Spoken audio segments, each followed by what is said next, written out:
Castelao dixo que non quería voltar a esta terra mentres non fose ceibe, e trouxeron os seus osos a forza. Agora, Castelao, Rosalía e todos os que están aquí dentro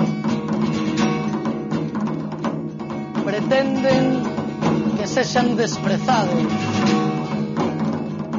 Están baixo chave privada, baixo a chave da igrexa. Pretenden borrarnos da historia, desprezándonos, humillándonos.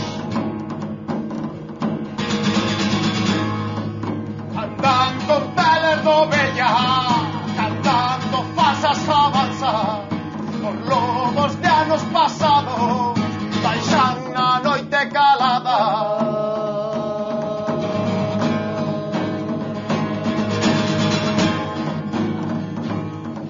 Mala morte non me mate, veñen con autonomía, merciada por cacique, maldita falta facía.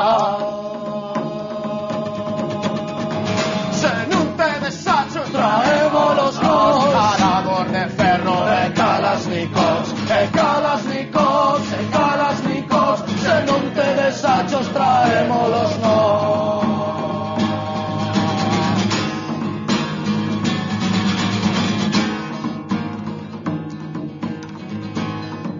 e algúns deles andaban tosquiando galeguistas por non perderen a manda, dixeron autonomistas.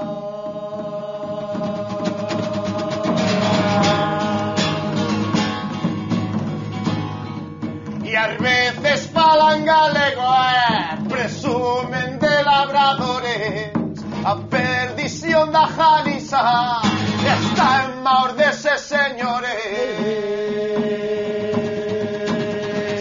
Se non te desachos, Traémolos nós, arados de ferro e Kalashnikovs, e Kalashnikovs, e Kalashnikovs. Se non te desachos, traémolos nós.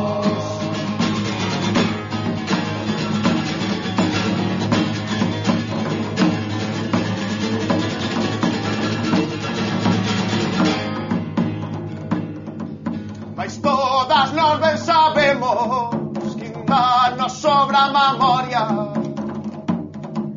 40, 50, 60, 70 anos de silencio non enterraron a historia.